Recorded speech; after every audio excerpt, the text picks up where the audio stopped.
Andhra TV ప్రేక్షకులకు అభివందనాలు. India Pentecost దేవుని సంఘం హైదరగూడ హైదరాబాద్ వారు సమర్పించు దేవుని ప్రేమ అను ఆధ్యాత్మిక కార్యక్రమానికి స్వాగతం. ఇప్పుడు పాస్టర్ డి జాన్ సుందర్ రావు గారు మనకు వాక్యం అందిస్తారు. ప్రభువునందు ప్రియమైన ఆరాధన ఛానల్ ప్రేక్షకులందరికీ మరొకసారి ప్రభు పేరిట హృదయపూర్వక వందనాలు.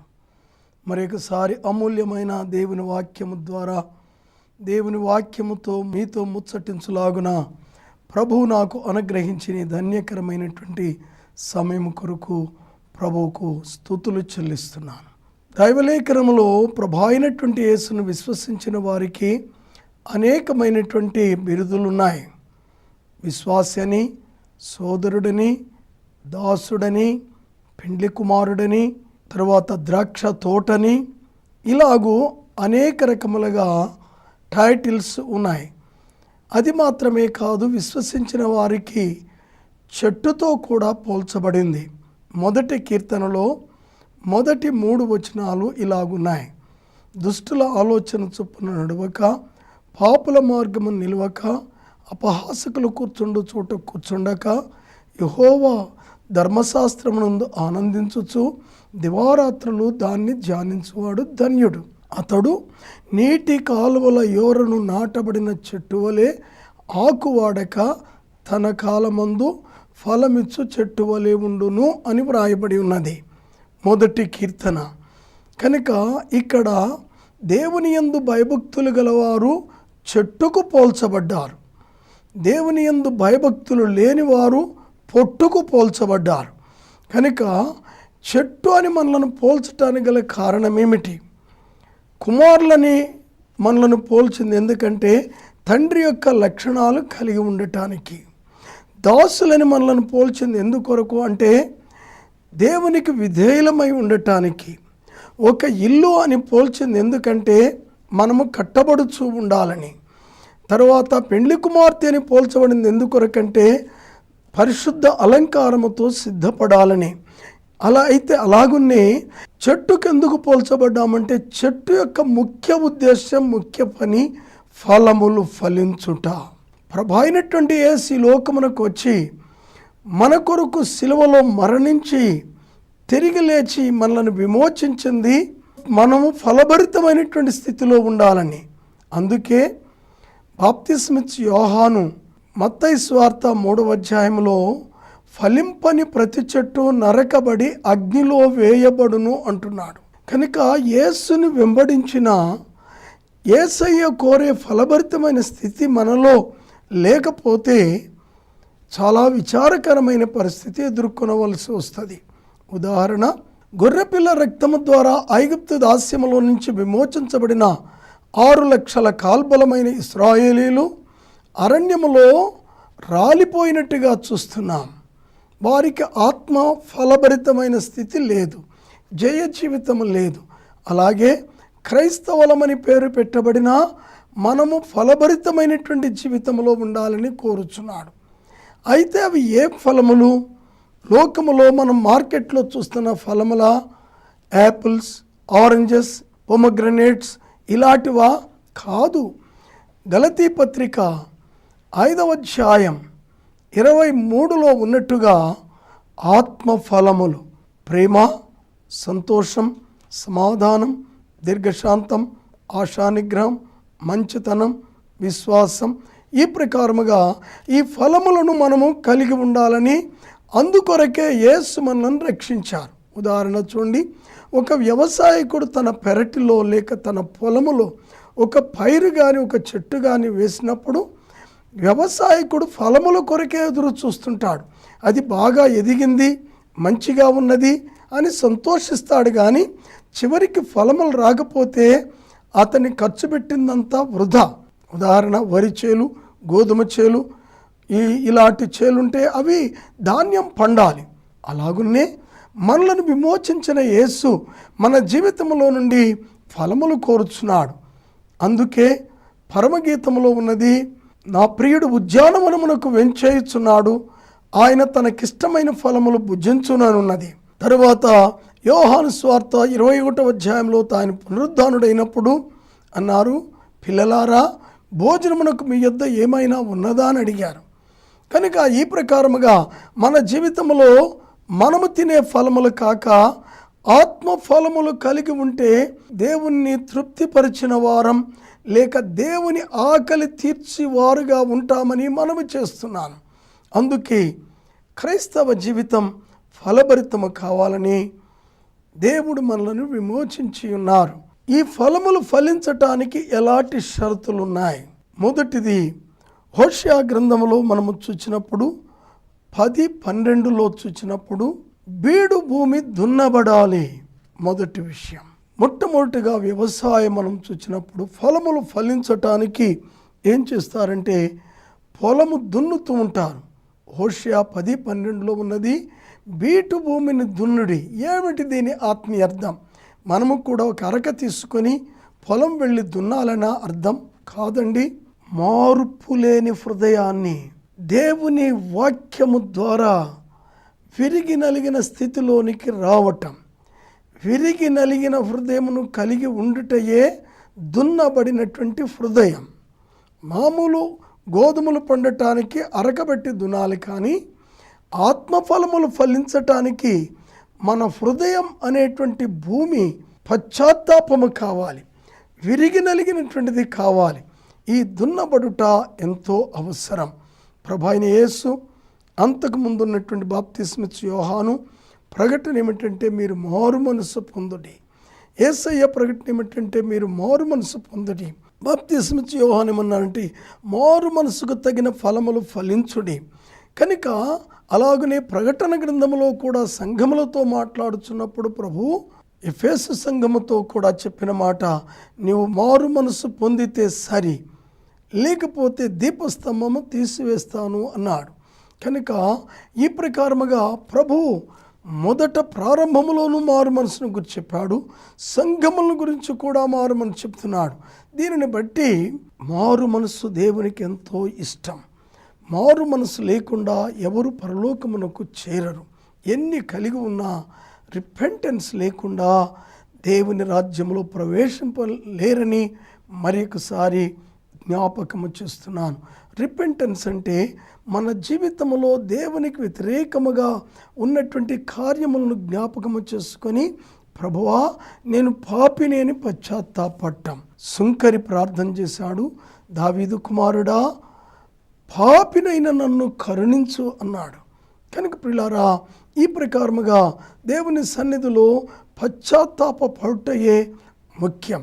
ఈ పశ్చాత్తాపము కొరకు మనం ప్రభువుని ఆశ్రయించాలి. ప్రభువా నేను నిజముగా పశ్చాత్తాపడినట్లుగా మీరు నాకు సహాయం చేయండి. నాకు నేను పశ్చాత్తాపడాలనుకున్నా పడలేకపోతున్నాను. నా పాపం పాపమని తెలిసిండి కూడా పాపమును ఒప్పుకోలేకపోతున్నాను. పరిశుద్ధాత్మదేవా మీరు నాకు సహాయం చేయండి. కారణం యోహాను సువార్త 16వ అధ్యాయం 8వ వచనములో ఉన్నది, సత్యస్వరూపి అయిన ఆత్మ వచ్చినప్పుడు తీర్పును గూర్చి, నీతిని గూర్చి, పాపమును గూర్చి లోకమును ఒప్పుకొనజేయును. కనుక దేవుని సన్నిధిలో ఉన్నటువంటి ప్రతి ఒక్కరూ గమనించవలసిందేమనగా, దేవా మీ ఆత్మ ద్వారా నిజమైన పశ్చాత్తాపం నాకు అనుగ్రహించు ప్రభువా. నేనెంతో కాలం నుంచి ఎన్నో లోట్లు కలిగి ఉన్నాను, కానీ నీతిమంతుడుగానే లోకములో కనబడుతున్నాను. కానీ మీరు దేవుడు, మీరు హృదయాన్ని చూస్తున్నారు, మీరు రహస్య జీవితాన్ని చూస్తున్నారు. ప్రభువా నిజమైన మార్పు నా జీవితంలో అనుగ్రహించండి. దేవుని పిల్లారా, కీర్తనల గ్రంథము 51:17లో ఉన్నట్టుగా విరిగి నలిగిన హృదయం ఆయనకిష్టమైన బలులు. పాత నిబంధనలో 5 బలులు ఉన్నాయి. మనం దేవుని సన్నిధిలో పశ్చాత్తాపడితే ఆ 5 బలులు నెరవేర్చినట్టే. కనుక పశ్చాత్తాపం ఎంతో అవసరం. విరిగి నలిగిన హృదయాన్ని ఆయన అలక్ష్యము చేయడు. ఉదాహరణ, సిలువలో ప్రభు అయిన యేసు మేకులతో కొట్టబడ్డారు. తలపై ముళ్ళ కిరీటం ఉంది, రక్తము ధారధారలుగా చిందుతుంది. ఆయన తల మీద దెబ్బ తగిలితే చాలా తల తిరుగుతుంది. ఇలాంటి పరిస్థితులు పశ్చాత్తాపడిన ఒక దొంగ, అయ్యా నీవు నీ రాజ్యముతో వచ్చేటప్పుడు మమ్మల్ని జ్ఞాపకము చేసుకో అన్నప్పుడు వెంటనే ఆ దొంగ వైపు తిరిగి, నిశ్చయముగా నేడు నీవు నాతో కూడా పరదైసులో ఉండు అని చెప్పారు. ఎంత కృపగల దేవుడు! పశ్చాత్తాపడే వారిని ఆయన నిశ్చయముగా విమోచించి రక్షించువాడు. దేవుని పిల్లలారా, ప్రభువు నామమును ఎరిగిన వారులారా, నిజమైన ఆశీర్వాదముల కొరకు, స్వస్థతల కొరకు ఎన్నో రకాలుగా ప్రార్థిస్తున్నాం. కానీ ముఖ్యమైనటువంటి విషయం, దేవునికి వ్యతిరేకమైనటువంటి కార్యం మాటల ద్వారా కానీ, ఆలోచనల ద్వారా కానీ, క్రియల ద్వారా కానీ, రహస్య జీవితం ద్వారా కానీ దేవునికి వ్యతిరేకముగా ఉన్నటువంటి ప్రతి విషయమును గురించి పశ్చాత్తాపడి, ప్రభువా నేను ఫలానా విషయంలో దోషిని, నన్ను క్షమించమని చెప్పి ప్రభువును ఆశ్రయిస్తే ఆయన యొక్క రక్తం ప్రతి పాపము నుండి మనలను పవిత్రులుగా చేస్తుంది. మొదటి యోహాను 1:7 ఉన్నట్టుగా. కనుక ఇదే దున్నబడుట, పశ్చాత్తాపడే, విరిగి నలిగిన హృదయమే. ఆత్మ ఫలములు ఫలించాలి అంటే దేవుని వాక్యము ద్వారా, దేవుని ఆత్మ సహాయముతో విరిగి నలిగిన హృదయం. రెండవదిగా మనము చూసినప్పుడు ఇర్మియా 4:3 ఉన్నది, విత్తనములు చల్లుడి. దున్నబడిన పొలములో వ్యవసాయకుడు విత్తనాలు చల్లుతూ ఉంటారు. అలాగనే విరిగి నలిగిన హృదయములో ఏమి పడాలి అంటే దేవుని వాక్యమే విత్తనము. ప్రభు అయినటువంటి యేసే ఆ మాటలు చెప్పారు.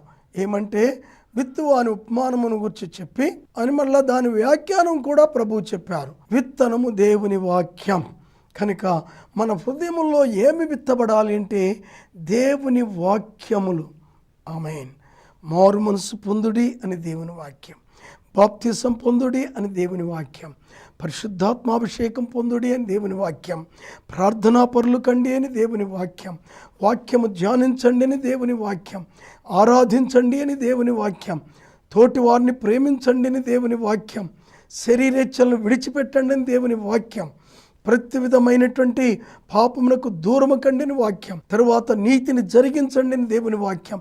ఈ వాక్యములు మన జీవితంలో విత్తబడాలి.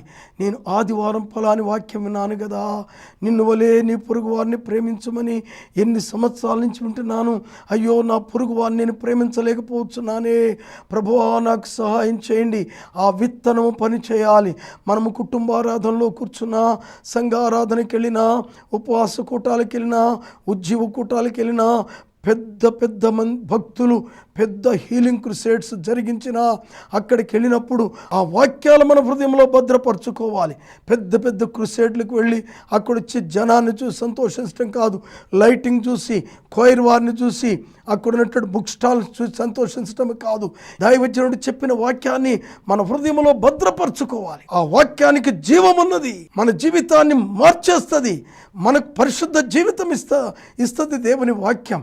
దేవుని వాక్యము జీవము గలది, అది 2 అంచులు గల ఖడ్గము వంటిది, హృదయములను కీళ్లను విభజించైనది, మన జీవితాలని మార్చేటువంటిది. పెంతెకొస్తు దినమందు అనగా అపోస్తలుల కార్యం 2:1-4 చూస్తే వారు ఆత్మపూర్ణులై, ఆ తర్వాత 38 వరకు మనం చూస్తే పేతురు గారు ప్రసంగం చేసినప్పుడు 3000 మంది మారు మనసు పొందారు. ఆయన చెప్పింది ఏమీ కాదు, యోవేలు గ్రంథములో నుంచి అంచె దినముల్లో మనుషులందరి మీద నా ఆత్మను కుమ్మరిస్తాను అని పేతురు గారు చెప్పిన ఆ మాట తర్వాత ప్రభువైన యేసు యొక్క శిలువ మరణమును గురించి వివరించినప్పుడు వారు హృదయంలో నొచ్చుకొని, ఇంగ్లీష్లో they are pierced in their hearts, వారు హృదయంలో నొచ్చుకున్నారు. అయ్యా మేమేం చేయాలి అంటే దాని అర్థం మేము రక్షణ పొందటానికి ఏమి చేయాలి, ఏం జరిగింది?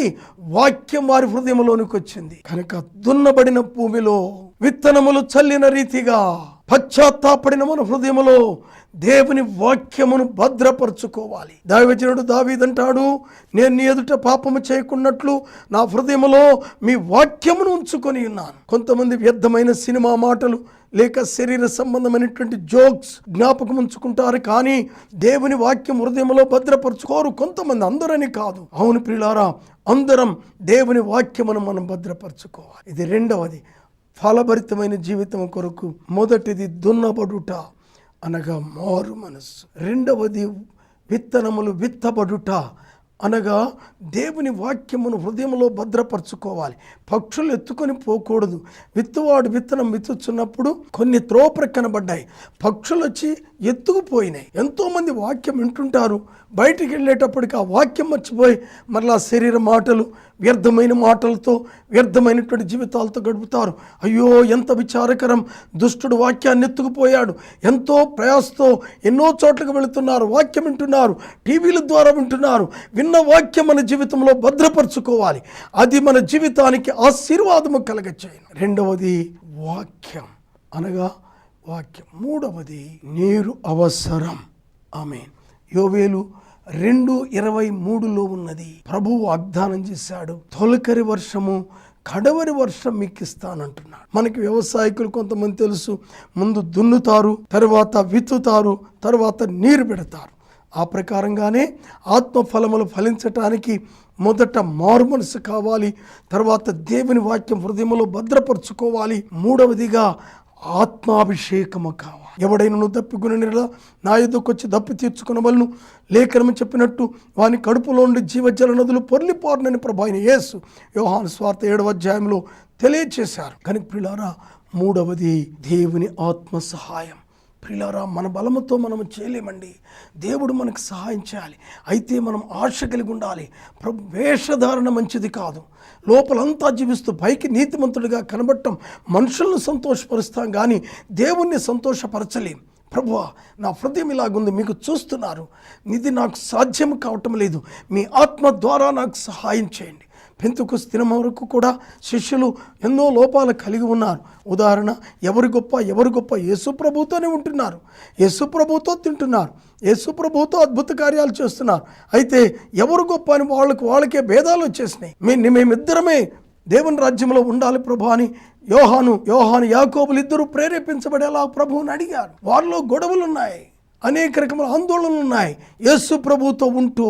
అయితే అపోస్తల కార్యం 2వ అధ్యాయంలో వారు పరిశుద్ధాత్మతో నింపబడినప్పుడు భేదములన్నీ తొలగినాయి. అందరూ ఐక్యంగా పేతురు గారు ప్రసంగం చేయడానికి లేచి నిలబడితే, ఏమయ్యా పేతురు, నువ్వు అక్కడే అన్నిటికీ ముందుకెళ్తున్నావు, నేను నన్ను ప్రసంగం చేయని అని అనలేదు. వారందరూ కూడా ఏకీభవించి వారితో ప్రార్థన, ఐక్యత కనబడుతుంది.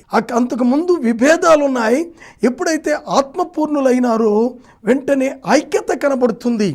అలాగనే పైరుకు నీరు ఎంత అవసరమో క్రైస్తవ జీవితానికి, ప్రత్యేకంగా ఫలభరితమైనటువంటి జీవితానికి పరిశుద్ధాత్మాభిషేకం అంత అవసరం. దేవుని పిల్లలారా, ప్రేక్షకులారా, అనాలోచనగా ఉండకండి. మన ప్రభు త్వరగా వస్తున్నాడు. మనమంతా దేవుని రాజ్యంలో ప్రవేశించాలని ఆయన ఈ లోకానికి వచ్చి సిలువలో రక్తము చిందించి మరణించి తిరిగి లేచాడు. ఆయన ఈ లోకమునకు వచ్చి మరణించింది ముఖ్యమైన విషయం. మనమందరము దేవుని రాజ్యంలో చేరాలి, ఈ లోకములో శరీర కార్యాల్లో ఉండటానికి కాదు. ఇది గమనించి ఆత్మపూర్ణులు కండి. ఫలభరితమైన జీవితానికి మొదట మారు మనసు, 2 వాక్యం, మూడవది ఆత్మాభిషేకం. ఆమె 4వది శుద్ధీకరణ. యోహాను సువార్త 15:2 ఉంది, ఫలించు తీగె మరెక్కువగా ఫలించాలని పనికిరాని తీగలను తీసి పారవేయాలి. చూసారా, తీగ ఫలిస్తుంది. ప్రభు చెప్పాడు, నేను ద్రాక్షావల్లిని, మీరు తీగలు. యోహాను సువార్త 15. నా తండ్రి వ్యవసాయకుడు అని చెప్పిన తర్వాత నాలో ఫలింపని తీగే తీసివేయబడును అంటున్నాడు. అంటే యేసులో కూడా ఉండి శరీర కార్యాల్లో ఉండేవారు ఉన్నారని దాని యొక్క అర్థం. ఆమేన్.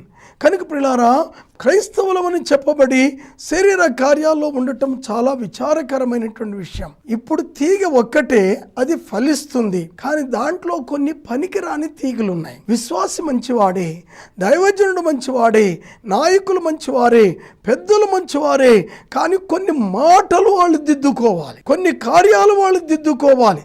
తీగ ఒక్కటే, అందులో కొన్ని పనికిరాని ఉన్నవి. మొత్తం తీగ తీసేయమంటున్నా దేవుడు, దానిలో పనికిరాని తీగలను తీసేయమంటున్నాడు. మన ఆలోచనలు పనికిరానివా, మన మాటలు పనికిరానివా, మన రహస్య జీవితం పనికిరానిదా, లోపలున్న కోరికలు పనికిరాని కోరికలా? ప్రభువా, వీటిని తొలగించు. ఎందుకు? మరెక్కువ ఫలించాలంటే దీన్ని ప్రూనింగ్ అంటారు, శుద్ధీకరించుట. దేవుడు ఎవరనగా మనలను పరిశుద్ధపరచువాడు. కనుక ప్రియులారా, ఇది శుద్ధీకరణ ఎంతో అవసరమని ప్రభు పేరిట మనవి చేయుచున్నాను.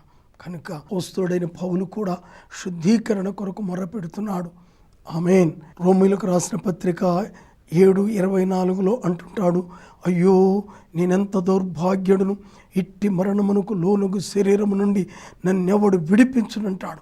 ఆ పైన చూస్తే నేనేం చేయాలనుకుంటున్నానో అదే చేయలేకపోతున్నాను, ఏది చేయకూడదనుకుంటున్నాను అదే చేస్తున్నాను. తన స్థితిని ఆయన ఒప్పుకొనుచు ఇంకా ప్రభు శుద్ధీకరణ కోరుచున్నాడు. అదే ఫిలిప్పీ పత్రికలో చూస్తే నేను సంపూర్ణ సిద్ధిని పొందానని నేను తలంచటం లేదు, నేను గురి యొద్దకే పరిగెత్తుచున్నాను, ఇంకా నేను సంపూర్ణుడు కాను అని ఫిలిప్పీ 3:12 చెప్తున్నారు. కనుక ప్రియులారా, దేవుని పిల్లలు ఎల్లప్పుడూ కూడా ఇంకా శుద్ధీకరణ ఎందుకంటే క్రీస్తు స్వరూపంలోనికి మార్చబట్టు కొరకు ఇది ఎంతో అవసరం.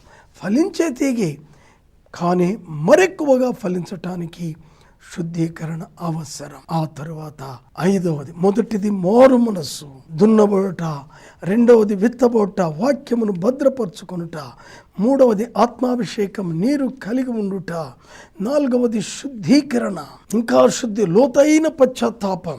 ఆమేన్. 5వది ఎరువు వేయబడుట. లూకా సువార్త 13వ అధ్యాయం 8వ వచనములో మనము చూసినప్పుడు ద్రాక్ష తోట ఉంది, అందులో అంజూరపు చెట్టు ఉంటుంది. యజమానుడు వచ్చి 3 సంవత్సరాల నుంచి దాని ఫలములు చూస్తున్నాడు, ఫలములు దొరకటల్లా. యజమానుడు వచ్చి అన్నారు తోటమాలి ఈ చెట్టు నరికివేయి, ఇది 3 సంవత్సరాల నుంచి ఫలించట్లేదు, భూసారం ఎందుకు వ్యర్థం అవ్వాలి అని చెప్పినప్పుడు ఆ తోటమాలి అంటున్నాడు, అయ్యా ఈ సంవత్సరము కూడా ఉండని దాని చుట్టూ త్రవ్వుతాను, దానికి ఎరువు వేస్తాను, ఇది బలమైన ఆత్మీయాహారం. ఆమేన్. మనకు ఎప్పుడు మనకు అలవాటైన స్థితిలోనే కాకుండా ప్రభు సన్నిధిలో బలమైన ఆహారం, అయ్యా ఇంకా ఆత్మలో బలపరచండి. అందుకే పౌలు అంటాడు హెబ్రీ పత్రికలో, ఇప్పటికి మీరు బోధకులుగా ఉండవలసిన వారు కానీ ఇంకా మూలపాఠాలే మీరు నేర్చుకుంటున్నారు. 1 కొరింథీ 3వ అధ్యాయంలో చెప్తారు, మీరు క్రీస్తునందు పసిబిడ్డలే, అప్పటిలో బలము చాలకపోయినందు చేత పాలే పెట్టాను కానీ బలమైన ఆహారం పెట్టలేదు అంటున్నారు. కనుక క్రైస్తవ జనాంగం ఎప్పుడు మొట్టమొదటి విషయమే కాదు, ఆత్మలో బలవంతులము కావాలి, క్షమించట్లో పెద్దవారము కావాలి, శత్రువుని ప్రేమించట్లో పెద్దవారము కావాలి, ధనాపేక్షను విడిచిపెట్టట్లో, స్త్రీ ఆశను విడిచిపెట్టట్లో, లోకభోగములను విడిచిపెట్టట్లో, వీటన్నిటిలో మనం బలమైన ఆహారం తీసుకొని బలముగా ఉండాలని ఆయన మనలను కోరుచున్నాడు. 5వదిగా బలమైన ఆహారము భుజించుట. చిన్న పిల్లల ఆహారమే కాదు, ఎప్పుడు మూలపాఠములే కాదు అని ప్రభు పేరిట మనవి చేయుచున్నాను. ఆ తరువాత చూచినప్పుడు ప్రియులారా, బలమైన ఆహారం తరువాత 6వదిగా మనం ఏం చేయాలంటే ఆయనలో నిలిచి ఉండాలి. యోహాను సువార్త 15:4 తీగే ద్రాక్షావల్లిలో నిలిచి ఉంటేనే కానీ తనంతట తాను ఎలాగూ ఫలించదో అలాగే మీరు నాయందు నిలిచి ఉంటే గాని ఫలించలేరు అని ప్రభువు చెప్తున్నాడు. మనకందరికీ తెలిసినట్లుగా ద్రాక్ష తీగ ద్రాక్షావల్లిలో ఉంటేనే ఫలములు కాస్తుంది, దానికి వేరైపోతే అది ఎండిపోతుంది. ప్రభువు కూడా చెప్తున్నాడు, నాలో ఉంటేనే నాలో నిలకడగా we must abide in Christ Jesus. మనం ప్రభు అయినటువంటి యేసులో నిలకడగా ఉండాలి. 3 సంవత్సరాలు విశ్వాసిగా ఉన్నాను, 3 సంవత్సరాలు ప్రార్థన చేశాను, 4 సంవత్సరాలు ప్రార్థన చేశాను అంటేనే సరిపోదు ప్రియులారా. మన ఆయుష్కాలం అంతా కూడా ప్రభువులో స్థిరముగా ఉండాలి. ఆమేన్. ఫలించుటకు మన విషయం ఫలభరితమైన జీవితం, ఫలించుటకు మొదట మారు మనస్సు, దున్నబడుట, ఫలించుటకు 2వదిగా విత్తబడుట, వాక్యమును భద్రపరచుకునుట, ఫలించుటకు 3వదిగా నీరు కట్టబడుట, ఆత్మాభిషేకం, ఫలించుటకు 4వదిగా ఎరువు వేయబడుట, బలమైన ఆహారం భుజించుట, 5వదిగా పనికిరాని తీగలను శుద్ధీకరణ పొందుట, 6వదిగా ప్రభువులో స్థిరముగా ఉండుట. స్థిరత్వం, పరిశుద్ధతలో స్థిరంగా ఉండాలి, మాటల్లో పవిత్రమైనటువంటి మాటల్లో స్థిరంగా ఉండాలి. ఈ ప్రకారముగా దేవుని సన్నిధిలో ప్రభువు కోరే ఆత్మ ఫలములు మన జీవితంలో కలిగి ఉండి మనము దేవుని రాజ్యానికి వారసులము కావాలంటే మనల్ని చెట్టుకు పోల్చింది ఎందుకొరకంటే ఆత్మ ఫలములు ఫలించుట కొరకే. మనల్ని మనమే పరీక్ష చేసుకుందాం. ప్రభువా ఆత్మ ఫలములతో నన్ను నింపండి. ఫలింపని ప్రతి చెట్టు నరకబడి అగ్నిలో వేయబడిన మీ లేఖనములో ఉన్నది. మీ రాజ్యానికి వారసుండగు రీతిగా నన్ను ఫలభరితమైన స్థితిలో నడిపించు ప్రభువా అని ప్రార్థన చేద్దాం. తలలో ఉంచండి, కన్నులు మూయండి. ప్రేమగల తండ్రి, కృపాపూర్ణుడైన యేసయ్యా, వందనములు చెల్లిస్తున్నాం. మీ ఉన్నతమైన ప్రేమ కొరకు స్తోత్రం. అవును ప్రభువా, మీరు లోకానికి వచ్చి కల్వరిశిలలో రక్తము చిందించి మరణించి తిరిగి లేచింది మేము రక్షణ పొందుటకు మాత్రమే కాదు అయ్యా, వ్యాధుల నుంచి విడుదల పొందుటకు మాత్రమే కాదు, అంధకార శక్తుల నుంచి విడుదల పొందుటకు మాత్రమే కాదు, ఈ లోకంలో ఆశీర్వాదములు పొందుటకు మాత్రమే కాదు, మీరు కోరే ఆత్మ ఫలములు ఫలించాలి. ప్రేమ, సంతోషం, సమాధానం ఇలాంటి ఫలములన్నీ ఫలించాలని మీరు కోరుచున్నారు ప్రభువా. ఇదిగో ప్రభువా, ఆత్మ సంబంధమైనటువంటి ఫలములు ఫలించే రీతిగా మీకు అంకితము చేసుకొనుచున్నా ప్రభువా. మీకు స్తోత్రం. ఇక్కడ కూడిన ప్రియులందరినీ కూడా మీరే బలపరచండి, మీరే బలపరచండి ఆయన. ఆత్మ ఫలములు ఫలించు రీతిగా ఇక్కడ ప్రేక్షకులందరినీ మీ కృపాస్థాలకు అప్పగిస్తున్నా. నిజమైన మారు మనస్సు, వాక్యమునకు లోబడుట, ఆత్మ పున్నులగుట, శుద్ధీకరణ పొందుట, మీలో స్థిరముగా జీవించుట, ఇలాంటిది ఒక్కొక్కరికి దయచేయి ప్రభువా, దయచేయి ప్రభువా. మీ నామలు అడుగుచున్నాను, మీ నామలు ఏది అడిగినా ఇస్తానని వాగ్దానం చేశావు. ఇక్కడ ఉన్నటువంటి ప్రేక్షకులందరినీ ఈ ప్రకారముగా ఫలభరితమైనటువంటి స్థితిలోనికి ఆత్మ ఫలములు ఫలించుటకు మీ కృపాభిషేకం దాయిచేయండి.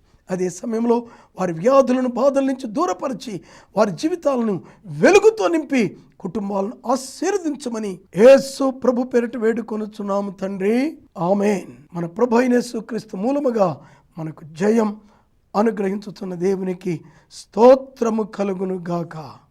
God bless you all with this word. Amen. Pastor D. Johnson Rao, the Indian Pentecostal Church of God, Faith Home, 3-5-854/2, Hyderguda, Hyderabad, 5,29,000 AP. Our landline number 040-2329-6306. Our cell number 9866247043. Our email address johnsrao@gmail.com.